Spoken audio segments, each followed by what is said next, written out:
नमस्कार साथियों, स्वागत है आप सभी का एक बार फिर से। मैं दीपक स्वागत करता हूं आप सभी का। आज के क्लासेस में आज के लेक्चर में हम देखने वाले हैं यहाँ पे मध्य प्रदेश सब इंस्पेक्टर परीक्षा, इसका सिलेबस क्या होता है, इसकी सारी इन्फॉर्मेशन जो भी आप यहाँ पे देखिए ये डिटेल में है। मैं आपको बता देता हूँ कि यहाँ पे मध्य प्रदेश सब इंस्पेक्टर परीक्षा जो है बहुत ही जल्द जारी नोटिफिकेशन जारी होने वाला है। तो इसका एग्जाम का सिलेबस, आपके जो भी डाउट्स होते हैं, जैसे कि यहाँ पे सबसे पहले देख सकते हैं आप कि आज का सिलेबस क्या रहता है, उसके बारे में डिस्कस करेंगे। उसके बाद इसका फिजिकल रिक्वायरमेंट क्या रहता है, इंटरव्यू कितने नंबर का होता है, आईएमपी सब्जेक्ट कौन कौन से पढ़ने होता है, इसमें एग्जाम का पैटर्न क्या रहता है, उसके बाद इसमें एग्जाम के कितने मार्क्स का होता है, सिलेक्शन का पूरा प्रोसेस क्या रहता है, उसके बाद आपके कितने यहाँ पे एज जो है, ये एज कितनी होनी चाहिए आपकी 21 यहाँ पे आपकी एज होनी चाहिए। यहाँ पे मैं पेन को थोड़ा सा छोटा कर लेता हूँ, है ना। देखिए, चलिए यहाँ पे आपकी एज जो होनी चाहिए कितनी 21 होनी चाहिए, तभी आप इसके अंदर फॉर्म डाल सकते हैं। उसके बाद आपका ग्रेजुएशन यहाँ पे कंप्लीट होना चाहिए। बाकी जो इंपॉर्टेंट पॉइंट्स बचे हैं इसके बारे में अपन डिस्कस करेंगे। गाइस, आपको एंड तक वीडियो को देखना है, सारी चीजें कंप्लीट डिटेल के साथ में मैं आपको यहाँ पे बताऊंगा कि एग्जाम कैसे होती है, सारी चीजें, ठीक है। तो एंड तक आपको वीडियो को देखना है। और जो अगर आपको जितने भी एग्जाम से संबंधित इंपॉर्टेंट अपडेट आता है, नई वैकेंसी आती है, एग्जाम का सिलेबस कंप्लीट मैं आपको सारी यहाँ पे प्लेलिस्ट में बताऊंगा, जिसमें आपको प्लेलिस्ट में सारा मिल जाएगा, ठीक है। तो चैनल को सब्सक्राइब कर ले जो बच्चा पहली बार आया है, और ज़्यादा से ज़्यादा तक आपको वीडियो को शेयर करना है। चलिए गाइस, स्टार्ट करते हैं। देखिए, ये पीईबी का नोटिफिकेशन है जो कि 2017 में वैकेंसी आई थी, उसका नोटिफिकेशन है। तो गाइस, यहाँ से पीईबी का नोटिफिकेशन देखेंगे तो यहाँ पे टोटल 52 पेज का नोटिफिकेशन है। अगर आप उसको रीड करेंगे तो उसमें आप खुद कंफ्यूज हो जाएंगे कि बहुत सारी चीज़ें, बहुत ज़्यादा डाटा दिया है उसमें। तो उसी में से मैंने छांट के जो महत्वपूर्ण चीज़ें हैं उसके लिए अलग से आपके लिए पीडीएफ बना लिया है। उसके बाद आपको ये पीईबी का एक जो पीडीएफ है उसमें से मैंने बनाया है। आपको इसमें से इतना सा देखना है केवल, यहाँ पे एग्जाम जो होता है, अगर आप टेक्निकल से भरते हैं तो उसके लिए टाइमिंग 2 घंटे होता है, और नॉन टेक्निकल से भरते हैं तो यहाँ पे 2 पेपर जो होते हैं उनका टाइमिंग 3 घंटे होता है। अभी ये क्या होता है सारी चीजें बता रहा हूँ, ठीक है। और जो बच्चा पहली बार आया, चैनल को सब्सक्राइब कर जरूर करके आया, जिससे आपको आने वाली वैकेंसी, नई एग्जाम जितनी भी आती है उनका सिलेबस वगैरह सारी चीज मैं आपको डिस्कस करूंगा यहाँ पे, ठीक है। चलिए गाइस, स्टार्ट करते हैं। मध्य प्रदेश सब इंस्पेक्टर, इसमें फिजिकल रिक्वायरमेंट सब चीजें मैं आपके डाउट्स क्लियर करूंगा, बस आपको एंड तक वीडियो में बने रहना है, ठीक है। देखिए, सबसे पहले इसका पेपर फर्स्ट। अब ये पेपर फर्स्ट होता है ओनली फॉर टेक्निकल, ठीक है। टेक्निकल का अर्थात यहाँ पे अगर आप साइंस का सब्जेक्ट आपका 12th में रहा है, या अदरवाइज अगर आप वैसे भी अगर साइंस से भरना चाहें, मतलब ओवरऑल अगर आप टेक्निकल से भरते हैं तो ये पेपर आपके लिए है। और यहाँ पे क्या क्या सब्जेक्ट आते हैं, तो 33 नंबर का 33 मार्क्स का फिजिक्स का आ जाए, 36 का यहाँ पे केमिस्ट्री आता है, और मैथमेटिक्स का आता है आपके कितने नंबर का, 34 नंबर का, ठीक है। तो गाइस, यहाँ पे ये 3 सब्जेक्ट पूछे जाते हैं अगर आप टेक्निकल से भरते हैं तो। नॉन टेक्निकल के लिए भी क्या होता है सारी चीजें बताएंगे। इसके लिए ड्यूरेशन जो रहता है, जैसे कि अभी आपने देखा 2 घंटे, कितना टाइम रहता है इसके लिए, 2 घंटे, अगर आप टेक्निकल से भरते हैं फॉर्म तो, ठीक है। तो जो टेक्निकल से फॉर्म भरता है उसके लिए पहला पेपर तो ये हो गया, पेपर फर्स्ट। उसके बाद पेपर सेकंड होता है। तो पेपर सेकंड जो होता है, ध्यान रखिएगा, ये कंपलसरी होता है। पेपर फर्स्ट और सेकंड, थर्ड, 3 पेपर यहाँ पे आपको देखने को मिलेंगे। जैसे कि पेपर सेकंड जो होता है, ये रहता है आपका जनरल इंग्लिश, कितने नंबर का आता है इसमें, 30 नंबर का आता है, और हिंदी कितने नंबर का आता है, तो 70 नंबर का आता है। टोटल ओवरऑल आपकी 100 नंबर का पेपर होता है। और इसी के साथ में ही पेपर सेकंड के साथ ही कंबाइन होता है पेपर थर्ड, जो कि आपके वो भी 100 नंबर का होता है। और इसके अंदर जो है ये सब्जेक्ट पूछे जाते हैं। अभी इसमें इंपॉर्टेंट सब्जेक्ट कौन से हैं वो सारी चीजें मैं आपको बताऊंगा। अब आपको समझना है कि कौन सा टेक्निकल वाला होता है और कौन सा नॉन टेक्निकल वाला होता है। देखिए गाइस, सबसे पहले टेक्निकल को देख लेते हैं। जो भी अगर टेक्निकल से फॉर्म भरता है उसका पेपर फर्स्ट, पेपर सेकंड और पेपर थर्ड तीनों कंपलसरी उनको पेपर देना होता है, जो टेक्निकल से भरता है तो, ठीक है। यदि अगर आपने ये फिजिक्स केमिस्ट्री मैथ्स वाला पेपर मतलब टेक्निकल से भरते हो तो तीनों पेपर होंगे। इसके अंतर्गत पहला पेपर आपका मॉर्निंग में होता है जो कि 2 घंटे का होता है। उसके बाद ये पेपर सेकंड और पेपर थर्ड दोनों कंबाइन मतलब एक साथ होते हैं, और ये आपके शाम को होते हैं। और ये इसमें टाइमिंग दिया जाता है आपको, टोटल ड्यूरेशन कितना, 3 घंटे। ये केवल टेक्निकल वालों के लिए, ठीक है।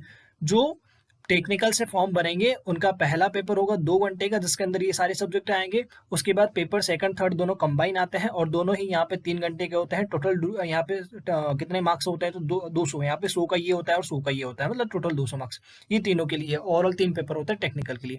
अब बात करते हैं नॉन टेक्निकल।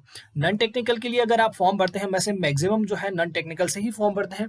तो नॉन टेक्निकल वालों के लिए क्या होता है, तो यहाँ पे नॉन टेक्निकल वालों के लिए केवल पेपर सेकंड और पेपर थर्ड होता है। पेपर सेकंड और पेपर थर्ड अर्थात आपके टोटल जो पेपर होगा वो 200 नंबर का होगा। कितने नंबर का होगा आपका? 200। मतलब यहाँ पे 30 नंबर का आपका यही इंग्लिश आएगा और 70 नंबर का क्या आएगा आपका? हिंदी आएगा और अदर 100 मार्क्स की ये आपके अदर सब्जेक्ट आएंगे। ठीक है, तो ये जो होता है पेपर सेकंड और पेपर थर्ड ये नॉन टेक्निकल वालों के लिए होता है। बाकी अदर जितने भी मतलब अगर 100% स्टूडेंट फॉर्म भरते हैं तो 100 में से 70% नॉन टेक्निकल से ही भरते हैं यहाँ पे, है ना।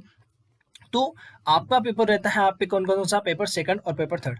तो ये दोनों पेपर एक साथ ही होते हैं कंबाइन, और टोटल टाइमिंग रहता है आपके पास कितना? 3 घंटे ओवरऑल टाइमिंग रहता है, ध्यान रखिएगा गाइस। अब इसमें कौन कौन से सब्जेक्ट इंपॉर्टेंट है वो चीज देख लेते हैं। तो यहाँ पर टॉपिक देखिए, पहले ये पेपर जो होगा जो नॉन टेक्निकल से फॉर्म भरेंगे उनके लिए पहला ये पेपर होगा जो कि 100 नंबर का खुलेगा और 100 ही यहाँ पे आपके क्वेश्चन होंगे, जैसे कि 30 इंग्लिश और 70 नंबर की हिंदी होगी। ये पेपर आपने कंप्लीट किया, उसके जस्ट बाद में आपका ओपन होगा कौन सा वाला? आपका पेपर थर्ड, है ना। मतलब इसका पेपर एक साथ होता है पर मैंने अलग अलग आपको 2 डिवीजन में बांट लिया जिससे आपको समझ में आ जाए। इसके अंदर जनरल नॉलेज आता है जो कि टोटल 100 नंबर का आता है। अब जनरल नॉलेज ये अगर आप नोटिफिकेशन के अंदर देखोगे तो केवल इतना सा लिख रखा है सामान्य ज्ञान। अब सामान्य ज्ञान में क्या क्या पूछा जाता है वो बता रहा हूँ मैं आपको। जैसे कि इसमें सबसे वैसे सब सारे सब्जेक्ट पूछे जाते हैं, जैसे कि आपका इंडियन पॉलिटी हो गया, जियोग्राफी हो गया, हिस्ट्री हो गया, एमपी हो गया, साइंस हो गया, economic, current affair, math, reasoning और कंप्यूटर, ये सारे सब्जेक्ट पूछे जाते हैं। परंतु सबसे ज्यादा वेटेज किसका रहता है वो चीज आपको समझना है। देखिए सबसे ज्यादा इंपॉर्टेंट आपका कौन सा? मैथ, लगभग 25 मार्क्स का आता है। उसके बाद देख लेते हैं रीजनिंग, ये भी 25 नंबर का आता है। उसके बाद आता है अपना एमपी का जीके जो कि अच्छा 10 से 15 नंबर का आता है। उसके बाद साइंस के भी आपके 10 से 15 नंबर के क्वेश्चन आते हैं। तो गाइस सबसे इंपॉर्टेंट सब्जेक्ट बनते हैं आपके कौन कौन से? एमपी, साइंस, मैथ और रीजनिंग, जो कि सेकंड पेपर के लिए सबसे ज्यादा महत्वपूर्ण है। अगर आप सबसे ज्यादा इनके ऊपर फोकस करते हैं तो आपका पेपर सेकंड बहुत अच्छे रहने वाला है, और पेपर फर्स्ट तो आपने देख ही लिया। यहाँ पे पेपर सेकंड ये जो है आपका नॉन टेक्निकल वालों के लिए, ठीक है। तो यहाँ पे टोटल ओवरऑल 100 नंबर का रहता है और ये भी 100 नंबर का रहता है। मतलब ओवरऑल मार्क्स देखेंगे तो यहाँ पे कितने? 200 नंबर टोटल रहते हैं। टोटल टाइमिंग कितना रहता है दोनों पेपर को मिला के? तो दोनों पेपर के मिला के 3 घंटे रहता है। दोनों पेपर एक साथ ही होते हैं, कंप्यूटर बेस्ड होते हैं, ऑनलाइन एग्जाम इसका होता है। तो आई होप गाइस आपको इतना समझ में आया होगा। अब देख लेते हैं इसका इंटरव्यू। यदि अगर आप नॉन टेक्निकल वाले अगर ये पेपर जो है सेकंड थर्ड वाला जो है दोनों कंबाइन जो होता है, अगर ये क्वालिफाई अगर आप करते हो तो उसके बाद आपका होता है यहाँ पे सेकंड स्टेज में ये होता है यहाँ पे कि यहाँ पे क्या होता है आपका फिजिकल रिक्वायरमेंट रहता है। अब फिजिकल क्या होता है वो से बाद में डिस्कस करेंगे। उसके बाद सेकंड थर्ड स्टेज में जो रहता है आपका इंटरव्यू। तो गाइस इंटरव्यू जो रहता है फिजिकल के बारे में बता रहा हूँ मैं भी आपको कि फिजिकल क्या रहता है। इंटरव्यू केवल और केवल कितने नंबर का रहता है आपके? 10 नंबर का। कितने नंबर का? 10 नंबर का आपका नॉर्मली इंटरव्यू होता है।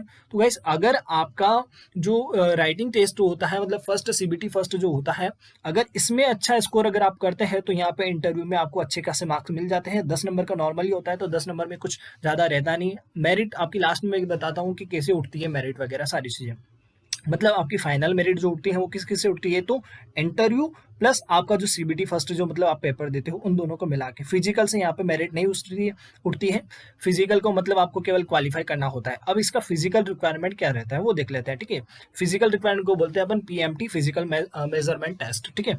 तो गाइस यहाँ पे फिजिकल की बात कर लेते हैं तो यहाँ पे मेल के लिए यहाँ पे हाइट चाहिए होती है अपनी कितनी? 167.5 ये मेल की हाइट होनी चाहिए। फीमेल की हाइट की बात कर लेते हैं तो ये आपकी कितनी होनी चाहिए? 152.4 ये आपकी फीमेल की हाइट होनी चाहिए। अगर आप एग्जाम क्वालिफाई करते हैं तो आपको फिजिकल के लिए बुलाते हैं। आपका चेस्ट, यहाँ पे मेल के चेस्ट की बात कर लेते हो तो वैसे नॉर्मली जेन्युअली आपका 81 होना चाहिए। इंक्रीज करने पर मतलब फुलाने पर आपका 86 होना चाहिए। 5 सेंटीमीटर जो सीना है वो आपको फुलना चाहिए, चेस्ट मतलब सीना, ठीक है। तो हाइट 167 और यहाँ पे चेस्ट आपका 81-86 है ना। और गर्ल्स की जो हाइट होनी चाहिए वो 152 होना चाहिए। आगे और बात कर लेते हैं तो आगे फिजिकल में देख लेते हैं यहाँ पे।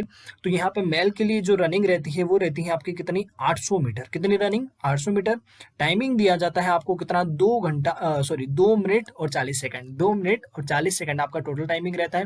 यही चीज फीमेल के लिए 800 मीटर रनिंग और कितने? 3 मिनट और 30 सेकंड में आपको क्वालिफाई करना होता है। तो ये आपके लिए नॉर्मली रनिंग रहती है।